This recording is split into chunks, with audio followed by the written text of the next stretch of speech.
Hey, Carl, now that Pulsar Security is going to be sponsoring the podcast directly, you want to hear the ad copy that we came up with? Sure, yeah. Okay, get ready for this. In a world full of security challenges. No. We can't say in a world. Come on, that sounds perfect. You think we should? It's like an Arnold Schwarzenegger movie You cliche. think we should leave it open for services on Mars? Is that what you're saying? I mean, you can't. Okay. All right, just go ahead and read the rest of it. Can I say in a world or no? Go for it. I don't care. In a world full of security challenges, trust is everything. Well, that's true. At Pulsar Security, we are enabling organizations to thrive safely in an ever-changing digital world. Yeah. Our experts conduct cutting-edge cybersecurity services, ensuring your business stays one step ahead of threats. All good. Experience peace of mind as we deliver robust solutions tailored to your needs. Your security is our priority. I like that one. Mm-hmm. Choose Pulsar Security for a safer tomorrow. Visit us at pulsarsecurity.com. Empower your digital journey with confidence. Security starts here. Okay. I like everything but Okay. in a world. It worked for Batman. I do like to This dress is dark and in serious. hoodies. Now, this is serious stuff here, man. You're talking about keeping companies safe. Yeah, we are talking about that. Like don't wanna- cyber superheroes. Come on, Carl. Conjure up images of the Predator, you know? Well, we should have done this from the start. So now we are officially sponsoring Security This Week by Pulsar Security. Well, good luck with your ad. Thanks. Hey guys, what's the opposite of formaldehyde? I don't know. I have no idea. Casual de Jekyll.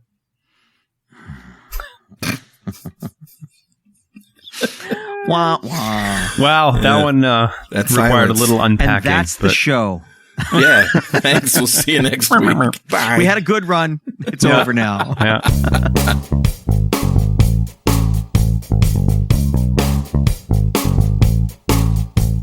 All right, guys. I'm calling from Stockholm, Sweden. Wow. Sweden. And I'm calling from my basement. And I know you can't see my hotel room, but it looks just like IKEA. In fact, the meatballs are at the door right now. Ooh, very nice. I thought the meatball was at the mic. Speaking of meatballs, how's your mother? All right, so we have a few stories here. Some of them are just go ahead and patch, and then others are a little more scary. So let's start with Lightspeed. Wouldn't be an episode without WordPress. Of course. So we have a hackers exploit. This is a Bleeping Computer article. Hackers exploit Lightspeed cache flaw to create WordPress admins. So anytime you can go and just create your own admin, that's the persistence play that the hackers want. It's bad. Right. Again, WordPress, pretty good platform. A big percentage of the web is hosted on it. Caches are great. What a cache does is it allows requests to be faster because they don't have to be processed. So if Carl requests a page and then I request the same view, it's in memory. So it's really lightning fast. And so they're great things. In this case, it's got a flaw, so you need a patch. Yeah. All right. That was quick. Just go patch it. Right. Although quick but significant. There's 1.8 million WordPress sites right now running this particular flawed version. So yeah, All right. chances are, if you know what this Lightspeed does, you probably have it. You probably need a patch. Yeah. So, the takeaway here is if you know somebody who runs a WordPress website, beg them to listen to Security This Week. If nothing, for nothing else, the laughs. Right? If I had a WordPress website, I would every day as part of my ritual, I would log into the admin console and look for updates to the plugins every day. That's right. Everything. Yeah, every day. I want to get off that list. Get off the bubble. Right. All right, let's move on. Okay. The Dell API, or a Dell API, abused to steal 49 million customer records in a data breach. That's going to leave a mark. Oh, yeah, it is. 49 million. So APIs, application programming interfaces, are super handy, and otherwise they're convenient. They are. And what do we know about convenience? So Enemy of security. We've been asked many times to take a look at applications, and we always take a look at the API to see, like, what is this API doing? Oh, we have this API and this API, and it's like, well, why do you have this one? Oh, just in case. Right. That's probably, I don't know the details, but what's probably going on is the API is super powerful, and therein lies the problem. It was powerful enough to reach out and get all these records. Yep. All right. So this is an interesting one too. The threat actors said they emailed Dell on April 12th and the 14th to report the bug to their security system, sharing the email with Bleeping Computer. However, the threat actor admittedly harvested 49 million records, before notifying Dell. But and it took Dell, it says, 2 weeks for them to fix this. So would that make them lawful evil? A chaotic good? Chaotic good? I don't know. Well, they did put the data up for sale. They did. And they also notified, they didn't want anybody else being able to get the data, devaluing it. So they told Dell to fix the bug. Maybe that's what it is. Please fix this. We don't want the value of our stolen goods to go down.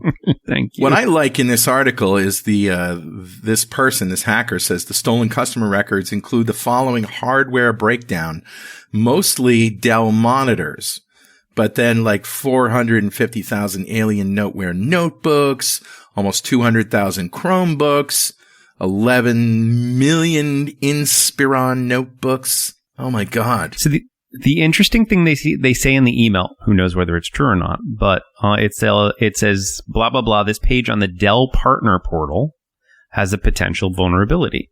It is possible to get the install address where the product is installed for support, order number, serial number, and service tag. Wow. Install at address is usually the same as the account address. It gives the precise address information of the system owner. If the service tag is registered to / owned by an individual, request gives the full name and address of the person.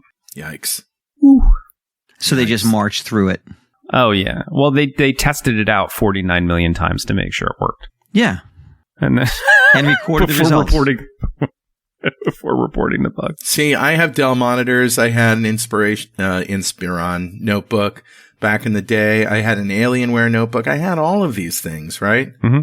Oh, I think we all do. We all do. Yeah. So what? Should I go to Have I Been Pwned and see if they've got my information? I think the big thing you need to be careful of is if you get emails from Dell, you need to be extra vigilant that they're not faked. Right. Because if I had this data and I was evil, I would be sending phishing emails with lots of really intricate data that only Dell would know in trying to trick you into clicking on the wrong thing. But that's so obvious, it's not even worth playing the theme song, is it? It's so obvious. I was going to say, that I get Dell messages now that I know are hack attempts.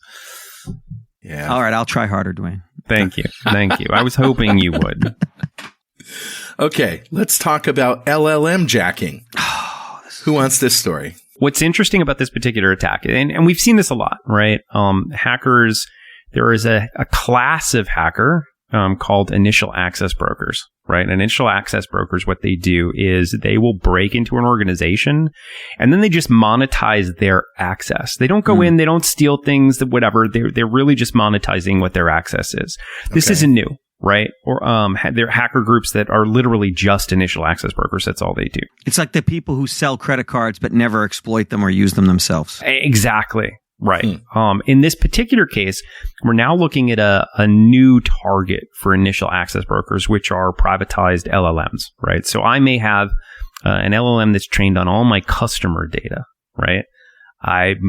What these hackers will do is they'll break in, get access to that LLM, and then through reverse proxy, they'll actually sell access to this LLM. So this is the big concern here is, this is just, like I said, like initial access brokers to networks. Now we're starting to see it move over into cloud LLMs as well. But it's really just a standard hack, isn't it? It's giving someone access to an application just because there's an LLM behind it is kind of superfluous, right? Yeah, you're absolutely right. Yeah, the LLM part of this is, whatever, clickbaity, but it's more, could be a web application, could have been a back-end database, could have been whatever, right? It's just hackers are now seeing the value of trying to gain access to privatized LLMs. So LLM is a large language model, ChatGPT, most popular, Bard, those kinds of things. What I would recommend to our listeners is if you want to get up to speed on this stuff, a blocker for a lot of people is, well, I don't want to get an account and then have to pay. And that's exactly what these hackers are trying to get around. But I do want to kind of do a shout out to LM Studio. So LM Studio is a software you can download for free, and it lets you download large language models in a mini format. So I've got, for example, Phi 3 from Microsoft, which is like a ChatGPT mini distribution, as well as DeepMind from Google. And there's hundreds of these little miniaturized LLMs, and they're not as high fidelity as the online ones, but they're pretty good. They'll do almost anything you could think of, from writing emails to, helping you write your space opera to whatever. And it lets you play with them disconnected and cost-free. And what they are really is vector databases, right? Exactly. Yeah. Yeah. So they're basically databases that traverse words based on probability and everything else. Yeah. My favorite prompt to kind of play with them is I ask them to write a poem in the style of Shakespeare about solar energy and see what they come up with. Yeah. But I mean, in this particular case, the LLM wasn't ChatGPT or BART or whatever. It was a private LLM, as Dwayne said, I think. Yes. Trained by a particular company on its data. Right. Right. So what better way to find out about that company than to hack that LLM and start asking it all sorts of questions? Yes. Dwayne, did you ever mention, I know you do the robotics. Did you mention that on the show when you did that, where you took the 169 page manual, fed it to an LLM and had it answer your questions? Yeah. No, vectorization of documentation is awesome. And we're starting to see... I did that too. We're starting to see a lot of organizations implement either vectorization databases or what's called a RAG in the LLM world, which is the ability for you to point at a corpus of data, whether it's PDFs, although PDFs are really hard to break apart. Actually, they're designed to be hard to break apart.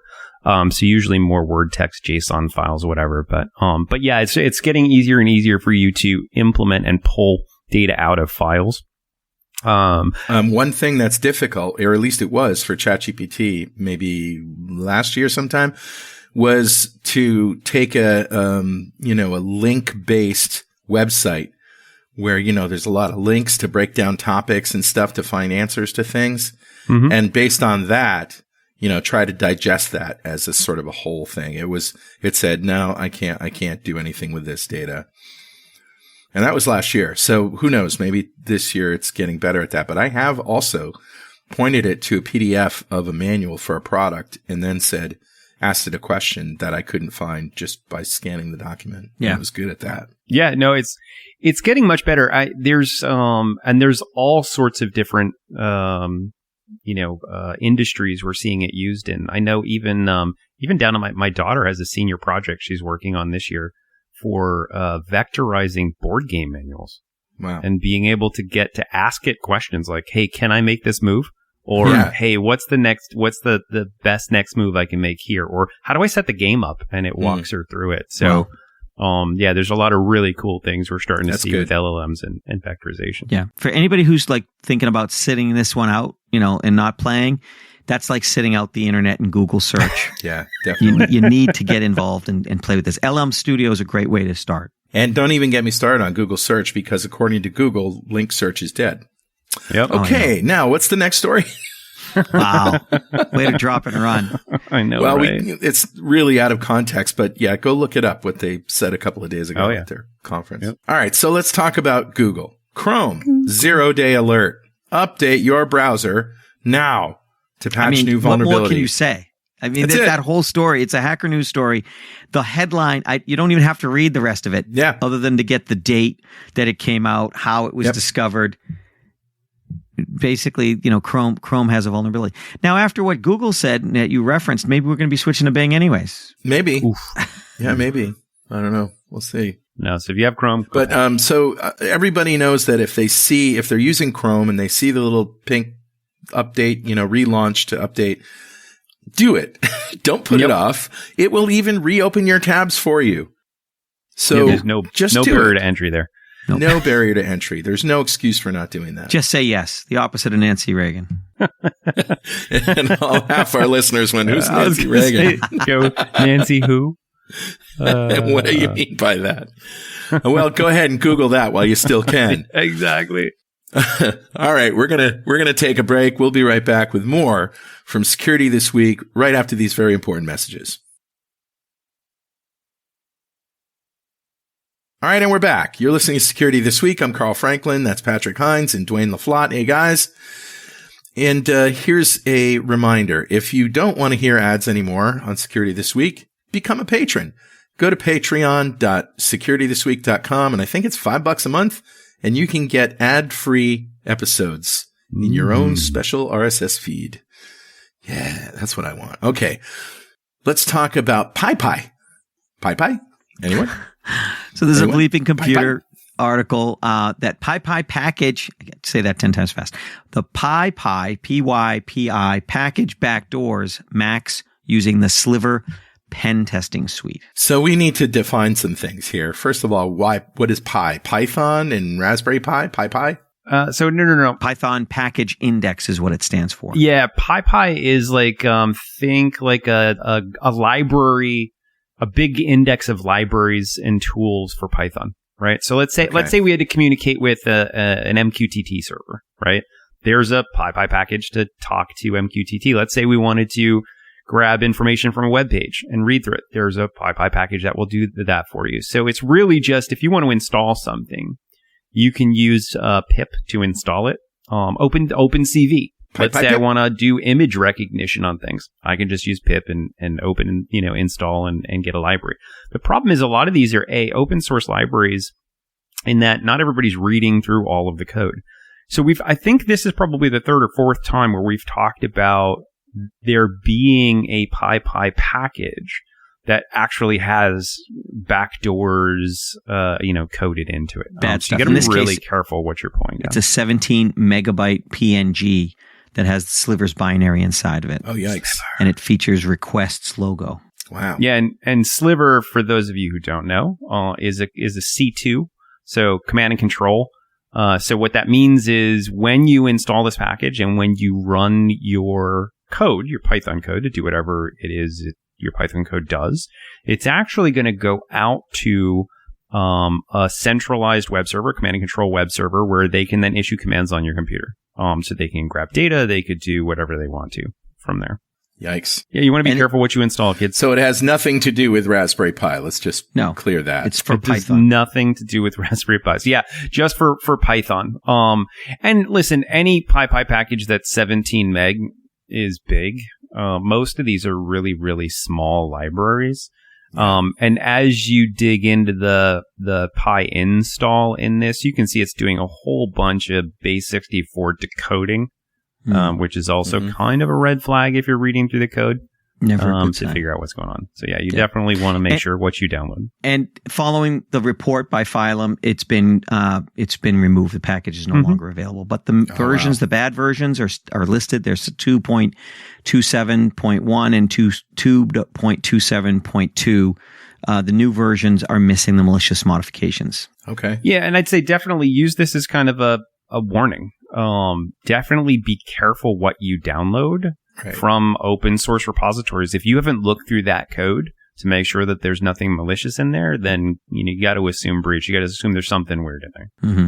Yeah, there's no more free lunches. You was there ever really, Patrick? There wasn't, but we thought there was.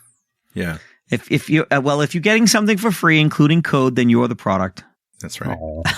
And in this case, you don't want to be the product. All right, let's talk about our friends at Pwn to Own, which is amazing. A place where people compete to find 0 days, and instead of selling them on the black market, they get a little It's prize. A great development to get those energies from being, evil to having them have a constructive purpose. Right. And so somebody found 3 0-day bugs in VMware from Pwn to Own 2024, and VMware fixed them. Yep.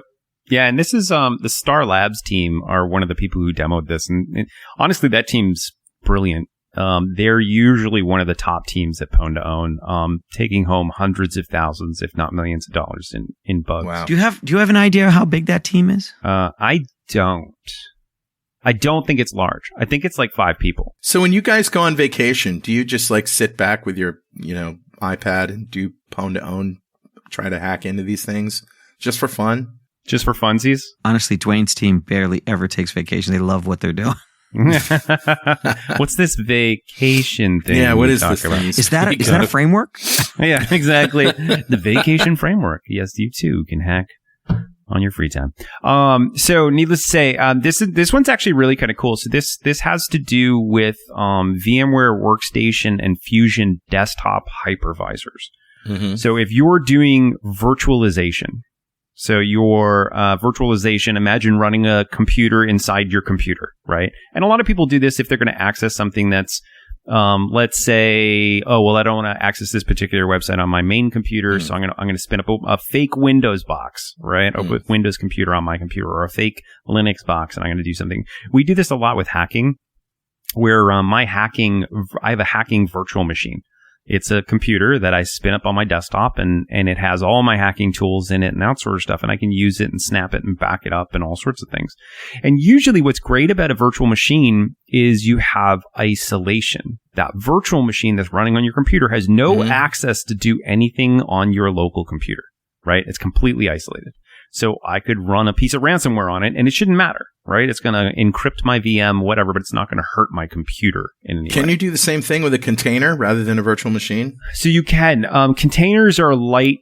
Think of a container as a light virtual machine. Yeah. Right. So the only difference is a virtual machine is entirely isolated, right, unless you open up access. Mm-hmm. Container innately can have access to your local drive. Right. So you could map a local drive area, that sort of stuff. Right. But you can give it oh boy, we're back to the whole thing that we talked about last week.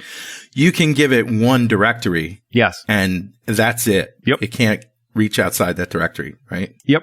And one other sort of subtle difference is usually with a container, your computer is the one sharing the ports out for the container. So if, let's say we put a web server on the container and I spin it up, it's your computer that now has port 443 or 80 or whatever open. Whereas a virtual machine literally looks like a different computer on the network. Has its own stack, its own ports, its own whatever. So it's a thicker thing. It's running an entire operating system, right? Kind of like a regular computer. Coming back to the way that this Flaw works, which is really kind of cool. If you have a virtual Bluetooth device, so if you've installed your VM, let's say it's a Windows server, and I've installed it, and it gets access to be able to use things like audio, so you can play sound on your computer. Obviously, it has access to the video driver, but it can have extended access to the video driver if you're going to use this to crack passwords or do whatever, so it could see your actual video card. And it also has access to the Bluetooth driver on your local computer. And what Star Labs figured out is there's a malicious set of code that they can issue to the virtual Bluetooth adapter that will then be run by your real Bluetooth hypervisor.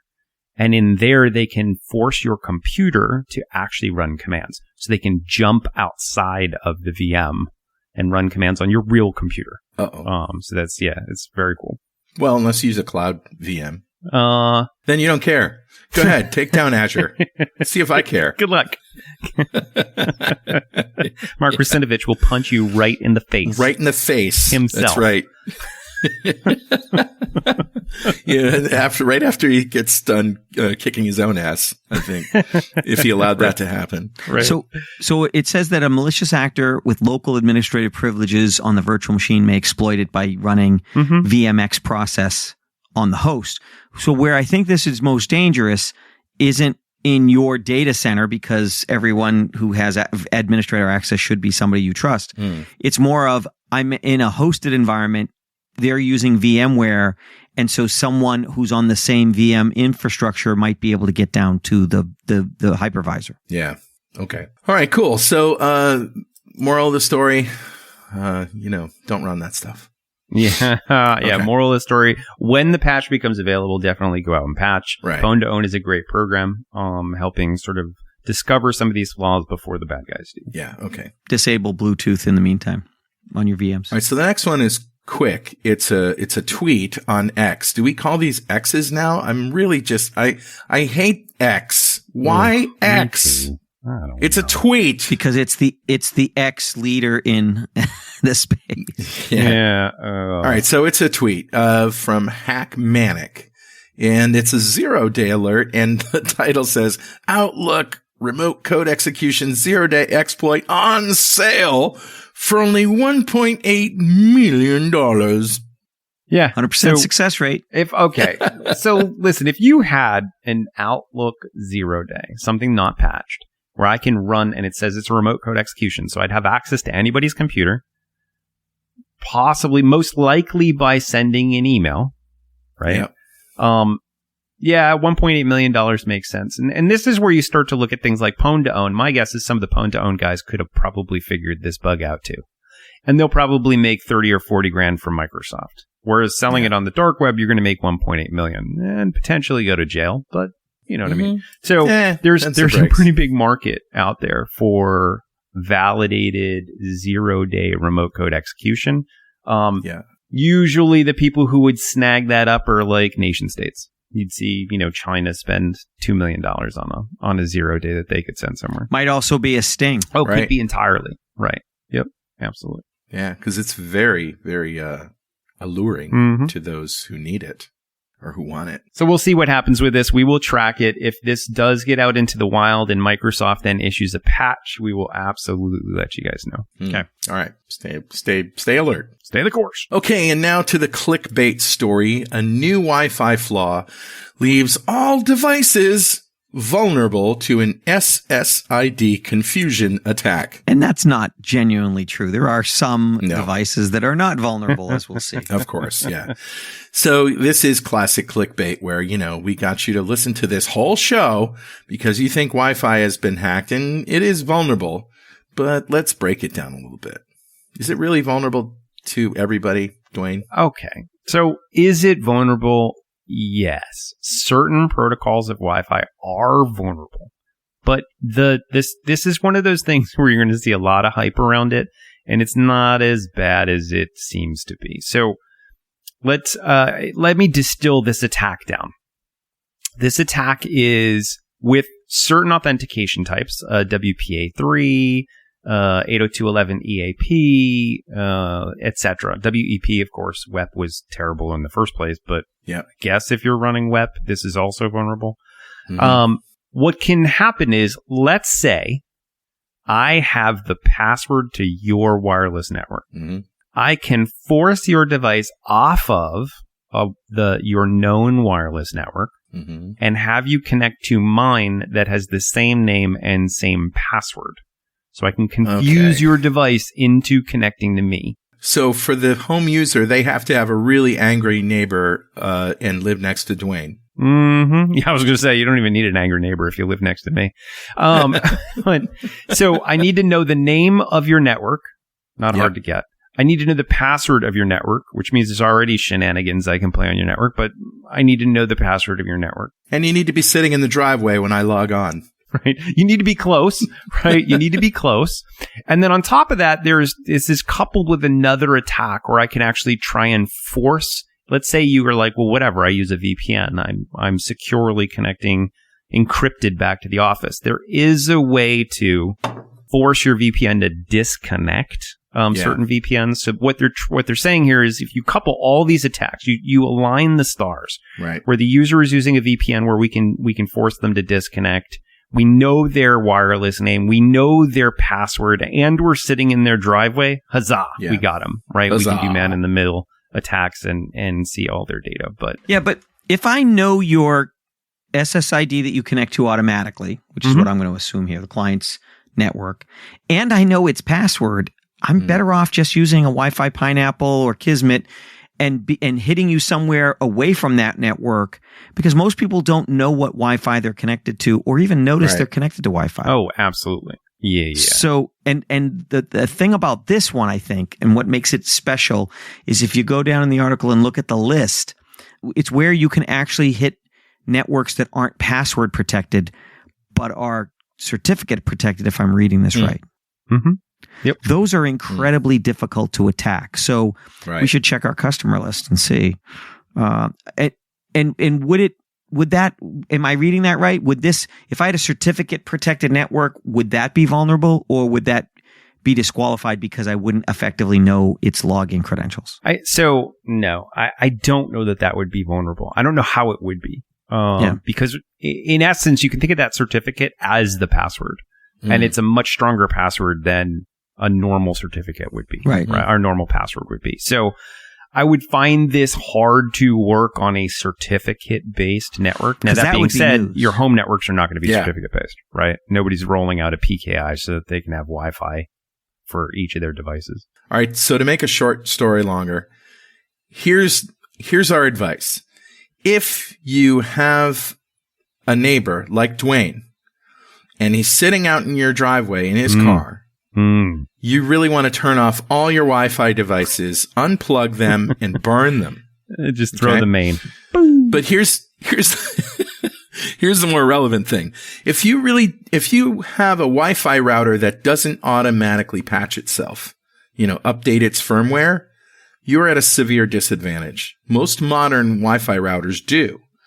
But if yours does not, and how do you do that? Go to, 198.16.1.1 or whatever it is, 10.1.1.1, 192.168.1.1 or whatever your admin is, log in, and then just check for firmware updates. And if there's a thing that says automatically download updates, check it. And if you don't have that option, you should get a more modern Wi-Fi router, because then you don't have to worry about it. Yes, your internet may go down for a few minutes while it updates in the middle of the night, but it's going to patch itself. Yeah. Yeah. Anyone? Bueller? Yeah. No, that makes absolute sense. And I'm actually, if you read through this entire, there is a 6-page white paper on this. And they go a little bit into certificates. They say enterprise network authentication. Enterprise network authentication relies on the EAP protocol. The derivation of the PMK, which we won't worry about, such as EAP MS Chat v2 and EAP PWD. It is independent from the SSID for every single EAP method, meaning that it's vulnerable as long as a similar credential is used. The password and username have to be the same. Otherwise, the attack fails. For certificates, it is less strict. For some devices, it suffices for the certificate to have the same CA. Devices can also check common name and public key. So chances of this working on a certificate are super, super low.